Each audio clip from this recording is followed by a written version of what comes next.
Good morning, student. I am Rahul Kumar Prajapati. Today I am going to start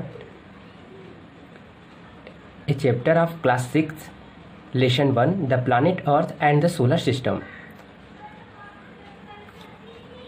Our first topic is heavenly bodies or celestial bodies. Heavenly bodies, when we are going to discuss on the topic of heavenly bodies, a question come in our mind that what is sun, star, moon, the planet and other celestial bodies are all heavenly bodies. ये सन ही, ये चांद, सूरज, चांद, नक्षत्र, तारे, ये सब के सब हेवनली बॉडीज़ हैं. ये सब के सब हेवनली बॉडीज़ हैं. और यूनिवर्स क्या है? इन चीज़ों से, हेवनली बॉडीज़, डस्ट, इन सब चीज़ों से हमारे गैलेक्सीज़ का निर्माण होता है. और उस गैलेक्सीज़, ऐसी ढेर सारी गैलेक्सीज़ के मिलने से यूनिवर्स का निर्माण होता है. ठीक है, तो आइए जानते हैं क्या है गैलेक्सीज़.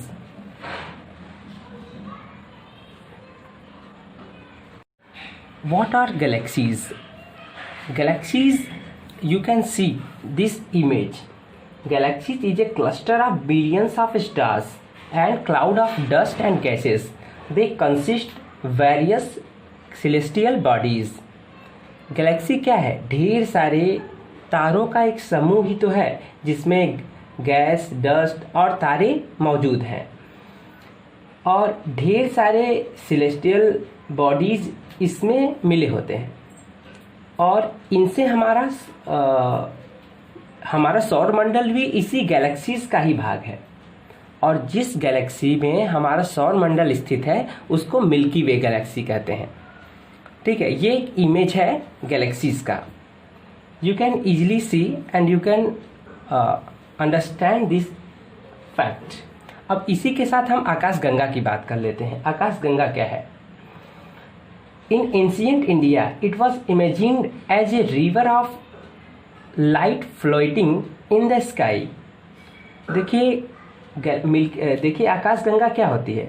ये माना जाता था प्राचीन भारत में कि ये ढेर सारी लाइट जो है ये फ्लोटिंग, तैरती मुद्रा में है. और उसी का रिवर जो है, उसी से हम आकाशगंगा का निर्माण होता है. ठीक है, तो अर्थ और सोलर सिस्टम, अर्थ जो है हमारा सोलर सिस्टम में आता है. और अर्थ और सोलर सिस्टम ये मिल्की वे गैलेक्सीज के भाग हैं.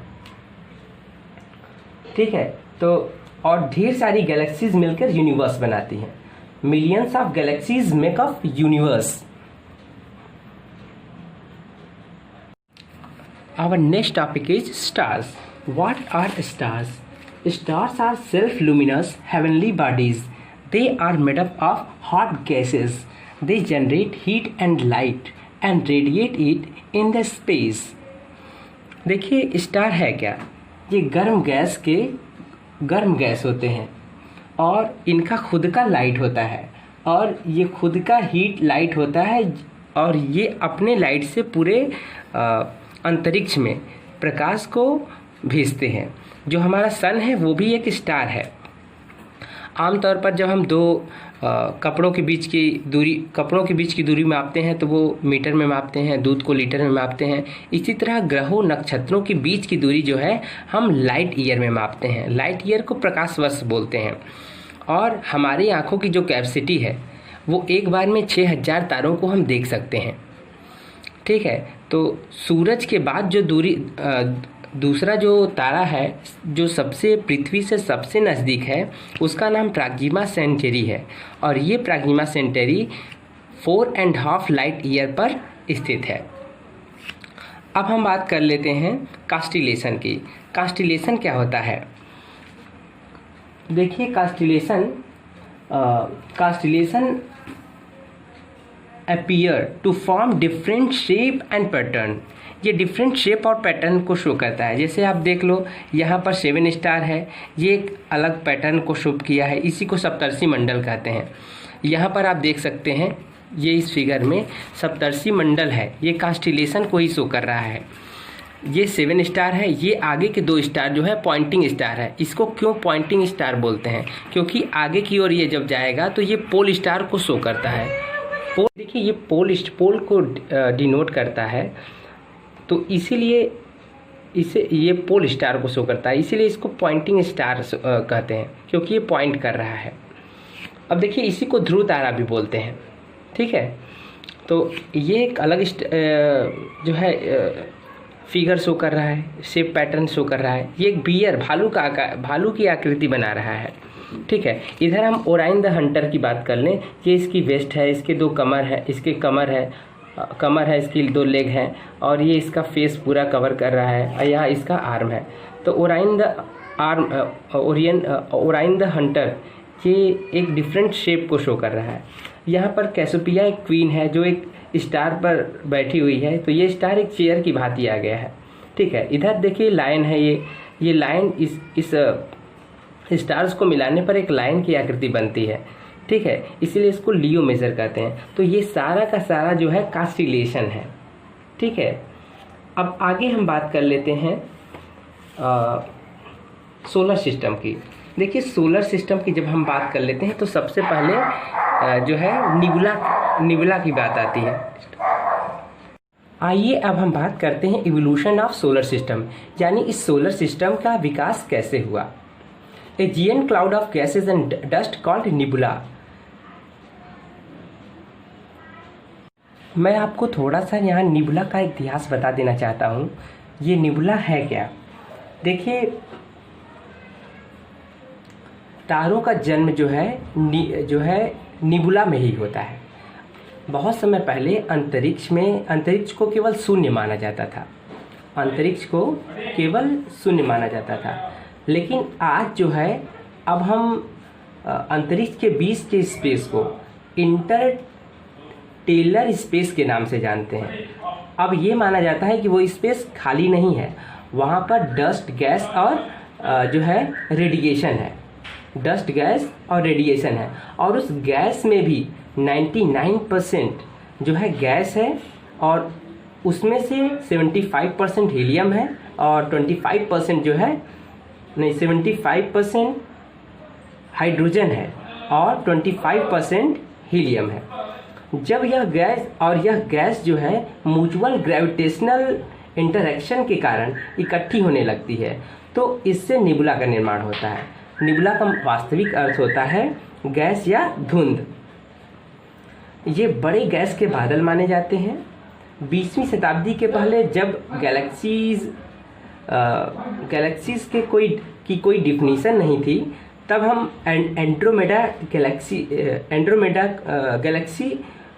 एंड्रोमेडा को ही गैलेक्सी मानते थे, और अन्य स्पाइरल गैलेक्सी को स्पाइरल निबुला कहा जाता था। इन्हें पृथ्वी से बहुत आसानी से देखा जा सकता है। 4 जुलाई 1054 को एक सुपरनोवा विस्फोट से क्रैब निबुला का जन्म हुआ था।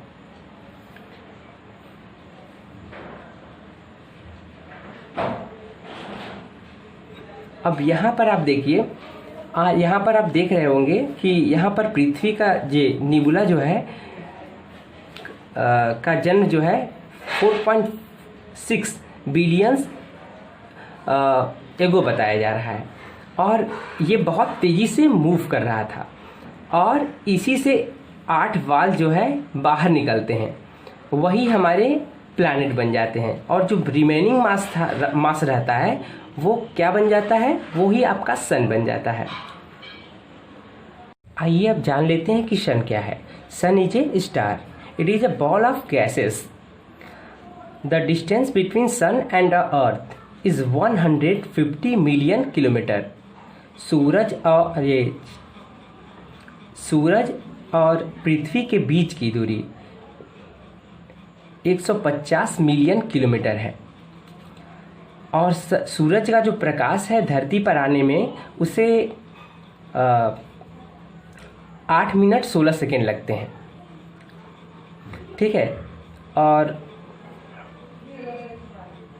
Our next topic is planets. देखिए प्लैनेट है क्या? Planets are heavenly bodies which receive light and heat from the sun, जो कि सन से लाइट और हीट प्राप्त करते हैं। इनका जो सीरीज है, देखिए पहले मरकरी है, Mercury, Venus, Earth, Mars, Jupiter, Saturn, Uranus and Neptune. सूरज और पृथ्वी के बीच की दूरी 150 मिलियन किलोमीटर है और सूरज का जो प्रकाश है धरती पर आने में उसे 8 मिनट 16 सेकेंड लगते हैं। ठीक है, और our next topic is planets. देखिए प्लैनेट है क्या? Planets are heavenly bodies which receive light and heat from the sun, जो कि सन से लाइट और हीट प्राप्त करते हैं। इनका जो सीरीज है, देखिए पहले मरकरी है, Mercury, Venus, Earth, Mars, Jupiter, Saturn, Uranus and Neptune.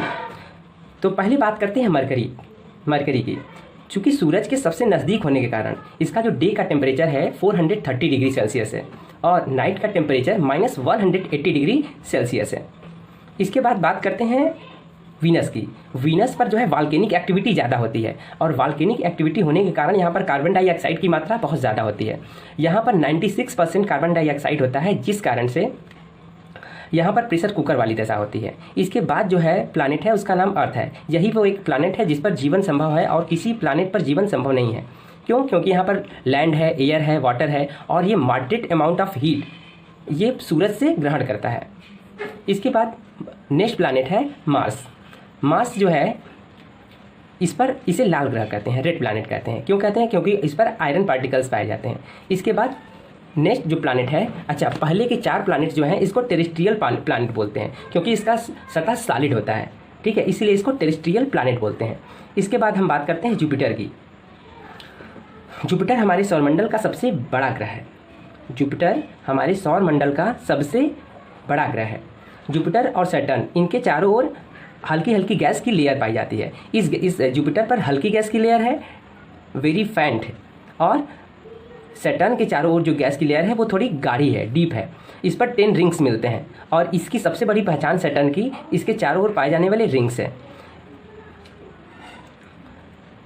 Mercury और वीनस को छोड़ दिया जाए तो ढेर सारे ग्रहों के ढेर सारे उपग्रह भी हैं। ठीक है, यहाँ पर अब आगे बात करते हैं यूरेनस और नेपच्यून की। यहाँ पर अमोनिया और मीथेन मिलता है और जुपिटर और सैटर्न इन दोनों को गैस जिएंट कहते हैं। गैस जिएंट क्योंकि इसके चारों ओर गैस की लेयर देखने को मिलती है। ठीक है, इसीलिए इसको गैस जिएंट कहते हैं। और ये इस ग्रह पर अमोनिया और मीथेन देखने को मिलता है। आगे हम बात करते हैं अर्थ की।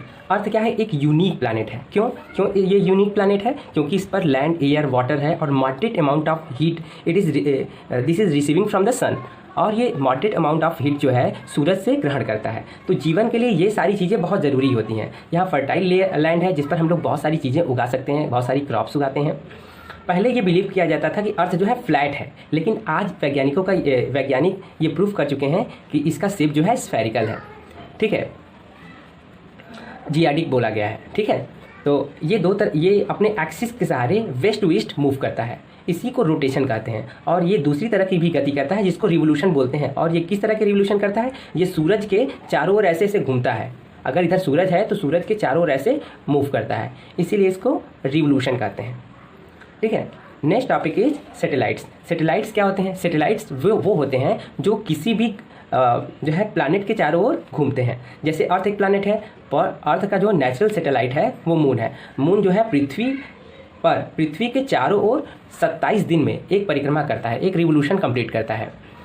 ठीक है, इसका डे का टेम्परेचर 214 डिग्री सेल्सियस है और नाइट का टेम्परेचर 184 डिग्री सेल्सियस है। तो यहाँ जीवन होगा? यहाँ पर जीवन हो ही नहीं सकता क्योंकि इतने कम डिग्री पर कोई व्यक्ति जीवित नहीं रह सकता और इतने डिग्री सेल्सियस पर भी कोई जीवित नहीं रह सकता। तो ये बहुत जो है विपरीत परिस्थितियाँ हैं जिस पर कोई जीवित नहीं रह सकता। ठीक है, आइए अब हम बात करते हैं मून की। मून जो है एक आर्टिफिशियल सैटेलाइट है जो कि पृथ्वी के चारों ओर घूमता है और ये 27 दिन में पृथ्वी की एक परिक्रमा करता है। अगर जितना रोटेशन करने में पृथ्वी को समय लगता है उतना ही ठीक रोटेशन करने में मून को भी समय लगता है। इसीलिए हम मून का केवल एक ही सतह देख सकते हैं। आइए अब हम बात करते हैं फेजेज ऑफ मून की। देखिए ये हमारी पृथ्वी है, ये सन है और ये जो हमारा चांद है। जब चांद रोटेट करते जब ये सूरज और पृथ्वी के बीचों बीच आ जाता है। तो ये दिन में हमें इसीलिए जो है चांद नहीं दिखता। जब चांद नहीं दिखता है तो वही कंडीशन नो मून होती है। क्या होती है? वही कंडीशन को बोलते हैं हम लोग नो मून। उसके बाद धीमे धीमे चांद जो है सूरज से जो रोशनी आती है चांद पर पड़कर, पृथ्वी पर पड़कर इसकी रोशनी यहाँ पर हल्का हल्का दिखाई देने लगती है। तो ये लाइट वाला पार्ट है, ये लाइट वाला पार्ट है और ये अंधेरा वाला पार्ट है। तो ये क्रिसेंट शेप बनाता है, इसको बोलते हैं वैक्सिंग क्रिसेंट मून। ठीक है, इसके बाद ये रोशनी फैलती चली जाएगी। ये देखिए लिट पार्ट हो गया, ये प्रकाशित भाग है और ये अंधेरा वाला भाग है। ठीक है, तो आधा भाग अब दिख रहा है, अब आधा से ज़्यादा भाग यहाँ पर दिखने लगता है। ये वैक्सिंग गिब्बन्स बोलते हैं। इसके बाद इधर आता है तो चांद का पूरा भाग दिखने लगता है, इसको हम लोग फुल मून बोलते हैं। इसके बाद क्या होगा, चांद का जो प्रकाश है वो कम होता चला जाएगा। फिर आगे जाने पर जो है ये वाला भाग लीड पार्ट है और ये वाला भाग जो है अंधेरा वाला भाग है। ठीक है, और इसके बाद यहाँ पर जब चांद आता है तो आधा भाग अब दिखने लगता है। इसके बाद फिर अब कम भाग दिखेगा, ये भी फिर क्रिसेंट शेप में आ जाएगा। ये लीड पार्ट है। ठीक है, तो इस तरह से ये 8 फेज होते हैं मून के, ये 8 फेज होते हैं। नेक्स्ट पार्ट है, next topic is asteroids. Asteroids क्या होते हैं? एक वैज्ञानिक थे जिसका नाम था गुसेपी पियाजी। ये अपने टेलीस्कोप से पृथ्वी पर से ये सौरमंडल का अध्ययन कर रहे थे। तो अचानक इनको मंगल यानी मार्स और जुपिटर, इनके बीच ढेर सारे ग्रह दिखाई दिए। चूँकि ये इटली के निवासी थे, इसीलिए ये जो इसमें सबसे बड़ा ग्रह था, उस बड़े ग्रह को, बड़े जो भाग को इन्होंने इटली की देवी सीरस के नाम पर सीरस रखा। और भी ढेर सारे ग्रहों के नाम इन्होंने रखे हैं, ढेर सारे बड़े बड़े पिंडों के नाम रखे हैं इन्होंने। तो उसका नाम क्या है? सीरस, वेस्टा, इलारा, यूरोपा, इस तरह से ढेर सारे नाम इन्होंने दिए हैं। और इन्होंने अपनी जो एक पत्रिका, इनकी सारी बातें एक पत्रिका में लिखी हुई हैं। ठीक है, तो ये मंगल और बृहस्पति के मध्य बड़े बड़े चुंक्स हैं।